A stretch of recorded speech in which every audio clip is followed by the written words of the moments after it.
Ladies and gentlemen, this is internet personality Vangelus, and it's time to complete the Mastermind Creation Seeker trilogy. This is Warper, third member of the Airborne Squad, and Lenin's Eliminator Wingman. What am I talking about? Check out the comic. Seriously, go to the Mastermind Creations Facebook page and read it. They get it, man. They know what they have and they get how to use it.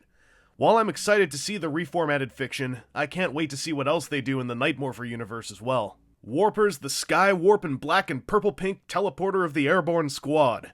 Originally an Onyx bot with spots of color, MMC updated his palette to include some light gray so that solid black could belong to the Crow Battalion. I think it helps break up his layout rather nicely, alongside his purple screwhole covers, though I admit I would have preferred a dark gunmetal of some sort. He does have some of that gunmetal mixed with a great metallic silver paint on his torso, which forms a nice tonal mixture. If you do want his hands to match the lighter gray of his biceps, Mastermind included an extra pair cast in the same hue of plastic. I was a bit worried about trying to pop his ball socket wrists loose, but it's actually not too hard. Speaking of extra parts, Warper also got another new head sculpt for the Airborne Squad body. This one is screamin'!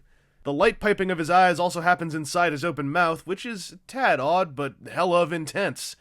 But hey, if you're tired of Warper eternally screaming, a copy of the Calm Airborne Squad head is included as well. Again, I was worried about how tricky it might be to pull the head off of its ball joint, this time because it's part of a moving assembly.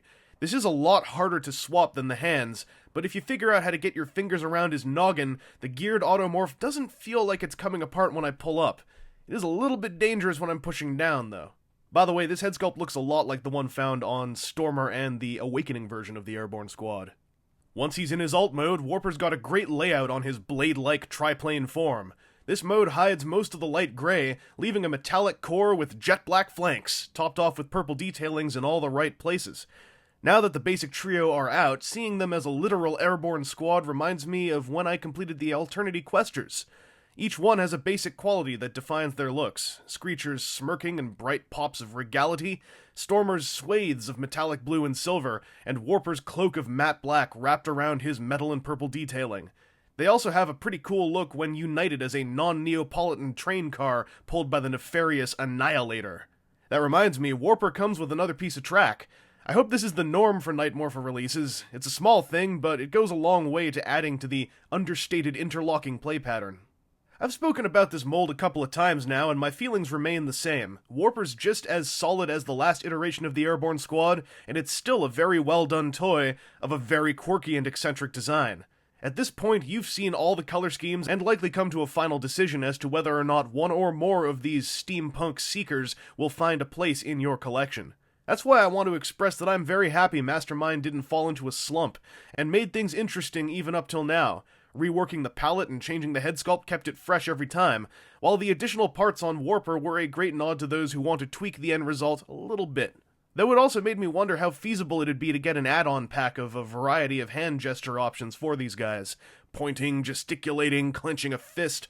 All that stuff would have made the swappable hands even cooler than a simple change of hue. But at the end of the day, Warper's a solid third-party Skywarp, and another well-made release by Mastermind Creations. I still love that giant throwing star. I hope that the next time we see this mold, ambitions run even higher, and the formula is shaken up even more, especially if MMC is willing to start working swappable parts into the mix from the get-go. Anyway, this has been Internet Personality Vangelus, and we've hit the end of the Airborne Road. For now, at least. I think I hear crows on the horizon somewhere in the future.